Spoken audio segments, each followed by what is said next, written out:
Hi guys, Sagar hi, Shanmukh hi. మనం ఎక్కడున్నాం?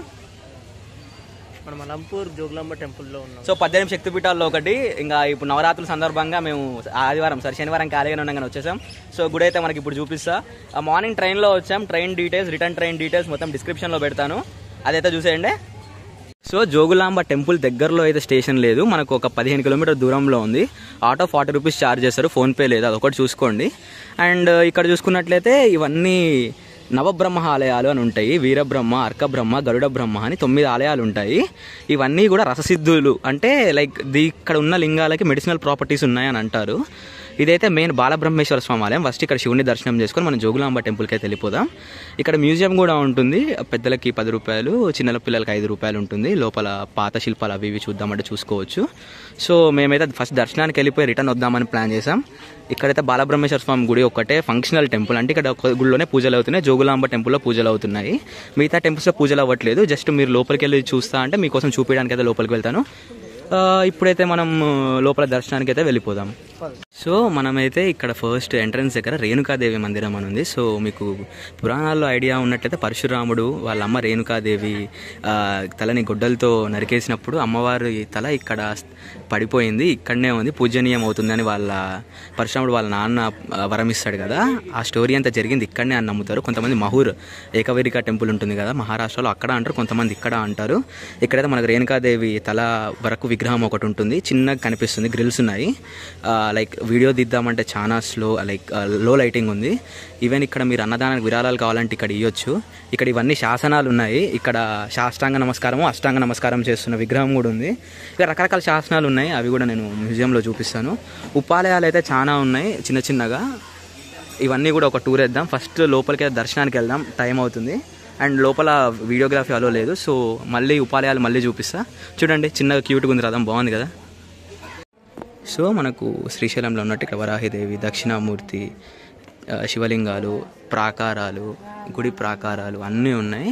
ఇక్కడ కూడా భీమేశ్వరుడు, అర్జున ప్రతిష్ఠలింగం, భీముడు ప్రతిష్ఠించిన లింగము, అట్లా లైక్ సేమ్ శ్రీశైలంలో ఎలా ఉంటే అలానే ఉంటుంది. అంతే ఈ క్షేత్రాన్ని దక్షిణ కాశీ అని పిలుస్తారంట. ఎందుకంటే ఇక్కడ వచ్చేసి గణపతి, కాలభైరవుడు, శివుడు, అమ్మవారు అందరూ ఉండడం. ఇంకొకటి ఏంటంటే ఇక్కడ నది కూడా సేమ్ కాశీలో ఇక్కడ ఉత్తరవాహిని దక్షిణవాహిని అంటారు కదా, కాశీలో ఎలా ప్రవహిస్తుంది ఇక్కడ అంతే ప్రవహిస్తుందంట. అండ్ నది యొక్క రెండు చీలికల మధ్యలో ఉన్న క్షేత్రం అంట, సేమ్ వారణాసి లాగానే ఇది కూడా. సో అందుకే దక్షిణ కాశీ అని పిలుస్తుంటారంట. నేను ఇందాక స్థల పురాణంలో చదివా. సో ఇక్కడ నుంచి మనమైతే అమ్మవారి మెయిన్ టెంపుల్కి అయితే వెళ్ళిపోదాం. లోపల వీడియోగ్రఫీ అలో లేదు, అభిషేకం జరుగుతుంది, బాగుంది. మీరు దర్శనం చేసేసుకోండి. ఇక్కడ చిన్న చిన్న ఆలయాలు ఉన్నాయి, దర్శించుకొని ఇట్లా బయటకు వెళ్ళిపోయి రైట్ సైడ్ వెళ్తే అమ్మవారి గుడి, మనమైతే ఇప్పుడు అక్కడికి వెళ్ళిపోదాం. సో ఇక్కడైతే మనం నాగకన్యల కోనేరు అని దగ్గరకు వచ్చేది. సహజ సిద్ధంగా ఏర్పడిన కోనేరు అంట, ఎప్పటి నుంచో రాజుల కాలం నుంచి ఉంది అని ఇక్కడ రాసుంది. చూడ్డానికి అయితే బాగుంటుంది.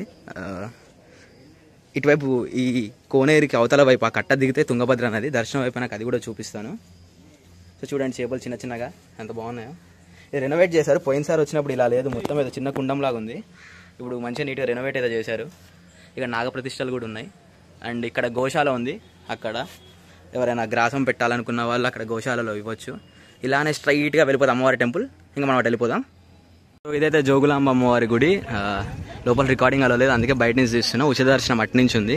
ఇక్కడ రష్ పర్లేదు, బాగానే ఉంది, మేము ఎక్స్పెక్ట్ చేసిన దానిలాగానే. సో తొందర దర్శనం చేసుకుని అయితే వెళ్ళిపోదాం.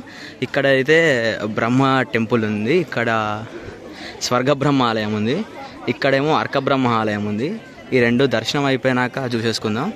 ఈవెన్ ఇక్కడ ప్రసాదం కౌంటర్ ఉంటుంది. ఇవన్నీ అయిపోయాక ఆ రెండు చూసుకొని తుంగభద్ర చూసుకొని అన్నప్రసాదానికి వెళ్ళిపోదాం. ఇక్కడ దగ్గరలో హోటల్స్ ఏవీ లేవు, గుడికి దగ్గరలో చాలా దూరంగా ఉన్నాయి. సో ఫుడ్ చాయిసెస్ మీరు కొంచెం చూసుకొని తీసేసుకోండి, లేదు అంటే ప్రశాంతంగా ఇక్కడనే తినేవచ్చు. అండ్ ఇక్కడ నుంచి Papanasini temple, Suryanarayana Swamy temple, యోగనరసింహస్వామి temple కూడా ఉన్నాయి. కుదిరితే టైం ఉంటే అవి కూడా చూసుకుందాం. దట్స్ ఇట్, లోపలికి అయితే వెళ్ళిపోదాం. ఇక్కడ అమ్మవారు 18 శక్తిపీఠాల్లో ఒక అమ్మవారి పై దవడ భాగం ఇక్కడ పడిపోయింది. సో అమ్మవారు ఒకప్పుడు ఇందాక శివాలయం చూపించాం కదా, ఆ శివాలయంలోనే పెట్టిండే అనమాట బహుమలి సుల్తాన్ల దాడి అప్పుడు. కానీ దాని తర్వాత 2005లో ఇక్కడ కొత్త ఆలయం కట్టి కొత్త విగ్రహం ప్రతిష్ఠించారు. అమ్మవారి మూల రూపం ఎలా అంటే మరీ భయంకరంగా ఉంటుందని చెప్పి ఎప్పుడు అలంకారం చేసి ఉంచుతారు. ఒరిజినల్ రూపం చూడాలంటే అభిషేకం టైంలోనే చూడవచ్చు. సో సాగర్ వాళ్ళు మన కోసం వెయిట్ చేస్తున్నారు, ఇంకైతే వెళ్ళిపోదాం. సో జోగులాంబ అమ్మవారి టెంపుల్ పక్కన నుంచి అక్కడ ఉన్న గరుడ బ్రహ్మ గరుడ టెంపుల్ అయిపోయినాక ముందుకు వచ్చి ఇక్కడ ఒక దర్గా ఉంటుంది. ఇంట్రెస్ట్ ఉన్న వాళ్ళు ఎవరైనా ఉంటే ప్రార్థన చేయొచ్చు. నాకు అంతేం లేదు, ఆబ్వియస్లీ వెళ్ళను నేను, మీకు తెలిసిందే. సో అక్కడి నుంచి ముందుకు వెళ్తే ఇక్కడ కామాక్షి అమ్మవారి దేవాలయం కంచిలో ఉన్నట్లే చాలా పెద్ద నిలువెత్తు రూపం ఉంది. స్వామివారు ఏకాంబరేశ్వర స్వామివారు కూడా ఉన్నారు. ఇక్కడ వెండి బల్లి, బంగారు బల్లి కూడా ఉన్నాయి. బల్లి దోషం ఉన్నవారు, కంచికి వెళ్ళలేని వాళ్ళు ఇక్కడికి వచ్చినా అలా దర్శనం చేసుకుంటే సేమ్ అటువంటి ఫలితం దొరుకుతుంది అయ్యగారు చెప్పారు. విగ్రహం కూడా చాలా నయన మనోహరంగా ఉంది. మనం ఇటువైపు అయితే వచ్చేసాం. మనకి ఇంకా 2 గంటల టైం ఉంది. ఏమేమి చూస్తామో తెలియదు. ప్రసాదాలు అయితే దొరికేశాయి. ఈరోజు చంద్రగంట దేవి రూపంలో ఉన్నారు అమ్మవారు. అయితే దర్శనం చాలా బాగా అయింది. అరగంట పట్టిండొచ్చు అటు ఇటుగా. ఇప్పుడే మనమైతే అన్నప్రసాదం తీసుకోవడానికి వెళ్దాం. అటు నుంచి ఎటు వెళ్దాము తర్వాత డిసైడ్ అవుతాం. కామాక్షి అమ్మవారి దర్శనం పిమ్మట మనమైతే అన్నదానం దగ్గర వెళ్ళేసి భోజనం తిన్నాం. క్యాబేజ్ కర్రీ, సాంబారు, మజ్జిగ, ఇంకా అన్నం పెట్టారు. స్వీట్ అయిపోయింది, చట్నీ అయిపోయింది. సో దాని తర్వాత మనం మ్యూజియం లోపలికి అయితే వచ్చాం. 10 రూపాయలు పెద్దవాళ్ళకైతే, చిన్నపిల్లలకైతే 5 రూపాయలు. సో మ్యూజియం లోపలైతే అన్ని విగ్రహాలు, అంటే ఇక్కడ ఉన్న టెంపుల్స్ అన్ని కృష్ణానదిలో మునిగిపోయేటట్టు ఉన్నాయని రీలొకేట్ చేశారు. ఒక దగ్గర తీసి ఇంకో దగ్గర పెట్టారు. అండ్ ఈ గుళ్ళో తవ్వకాలు జరుగుతున్నప్పుడు దొరికిన శిల్పాలు, శిలలు అన్నీ కూడా ఇక్కడ పెట్టడం అయితే జరిగింది. మహిషాసురమర్దిని అమ్మవారు, భైరవుడు, దక్షిణామూర్తి, ఇక్కడ దగ్గరలో సోమశిల ఉంది, ఇంకా యాగంటి ఉంది. రకరకాల గుళ్ళు ఉన్నాయి కదా. ఆ గుళ్ళల్లో ఎక్కడైతే ఉన్న విగ్రహాలు, ఇట్లా అబాండెడ్ విగ్రహాలు ఏవైతే ఉన్నాయో, లైక్ పూజ చేయలేని విగ్రహాలు ఏవైతే ఉన్నాయో వాటన్నిటికి కూడా ఇక్కడ పెట్టేశారు మ్యూజియంలో. చాలా బాగుంది మ్యూజియం అయితే. 10 రూపీస్కి వర్త్, వెళ్ళొచ్చు. ఇంకా నటరాజ స్వామి ఉన్నాడు అక్కడ.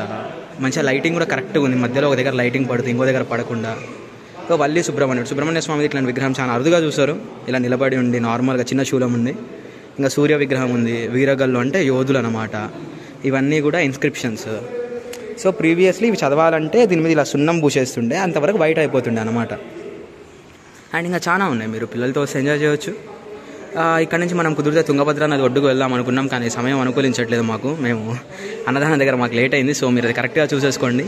రిటర్న్ కూడా సేమ్ అదే ట్రైన్ అండి. ఔరంగాబాద్ గుంటూరు ఎక్స్ప్రెస్, గుంటూరు ఔరంగాబాద్ ఎక్స్ప్రెస్ అదే ట్రైన్. 175 పడింది హైదరాబాద్ నుంచి. సికింద్రాబాద్లో మార్నింగ్ 5కి ఉంటుంది. ఇక్కడికి ఒక 12 కల్లా వచ్చేస్తాము. మళ్ళీ రిటర్న్ ఎంబటే ఇక్కడ 3:40కి ఉంటుంది ట్రైన్. మళ్ళీ నైట్ కల్లా వచ్చేస్తాము. సో మనము ఆటో స్టాండ్ స్టార్టింగ్ దగ్గర బొబ్బట్లు కూడా ఉంటాయి. ఇక్కడ బొబ్బట్లు, అరిసెలు, జొన్న రొట్టెలు అన్నీ ఉంటాయి. అన్నీ తక్కువ రేటే. 12 రూపాయలు అరిసె అయితే. బొబ్బట్ ఎంత అండి? బొబ్బట్ 20, జొన్న రొట్టెలు 40 కూరతో పాటు. సో మేమైతే అరిసెలు ప్యాక్ చేయించుకున్నాం. ఒకటి తినేసాను, చాలా బాగుంది. సో ఇటువైపు వస్తే ఫస్ట్ ఇక్కడ ఆటో స్టాండ్ దగ్గర ఆగి తినేయండి. ఆంటీ ఇప్పుడే వేడివేడిగా చేసిస్తున్నారు. సో ఇది తినేసి మళ్ళీ మేమే తుంగభద్ర నదికి వెళ్ళిపోయాం. నది దగ్గర చూసుకొని మేము ఇంకా రిటర్న్ అయితే వెళ్ళిపోదాం. సో ఇది లాస్ట్. ఇంకా మనకి ఇంకా టైం ఉండేసరికి తుంగభద్ర నది తీరానికి అయితే వచ్చేసాం. సో ఈ క్షేత్రం పేరు హేమలాపురం అని కూడా పిలుస్తారు. సో చిన్న కార్డ్ అయితే తీసుకున్నాం గుర్తుగా. వెళ్ళిన ప్రతి చోట తీసుకుంటాం. అలాగే ఈ వీడియో ఈరోజే అప్లోడ్ చేసేస్తాం. ఎందుకంటే లైక్ దసరా నవరాత్రులు కదా, ఇంట్రెస్ట్ ఉన్న వాళ్ళు వెళ్తారు. దర్శనం టైం 1 గంట లోపల అయిపోతుంది, 2 కలిపి అంతే. తుంగభద్ర అనేది మంచిగా ఫుల్ నిండుకుంది. ఇంట్రెస్ట్ ఉన్న బోటింగ్ కూడా వెళ్ళిపోవచ్చు. సో సాగరండి షన్ను బాయ్ చెప్పేసేయండి ఇంకా ఆడియన్స్కి. బాయ్ బాయ్ బాయ్, హ్యాపీగా ఉన్నాను మావాస్. సో ట్రిప్కి ఎంత మొత్తం 500 లోపలనే కదా. సో ట్రైన్ డీటెయిల్స్ అవన్నీ కూడా మన డిస్క్రిప్షన్లో అయితే పెట్టేస్తా. ఆటో అక్కడి నుంచి ఇక్కడికి 40 రూపాయలు తీసుకున్నారు. మొత్తం మీద 500 లోపలనే అయిపోద్ది. ఓ వీకెండ్ ట్రిప్. రేపటి నుండైనా వెళ్ళిపోండి. దసరా నవరాత్రులు కదా, బాగుంటుంది వెళ్తే. ఓకేనా? అంతవరకు సెలవు తీసుకుంటున్నాను. Bye guys. Subscribe, like, share అయితే మీరు చేస్తారు. ఇంకా దీనికి కూడా చేయకపోతే నేను ఏం చేయలేను. సారీ, అంతే. Bye bye.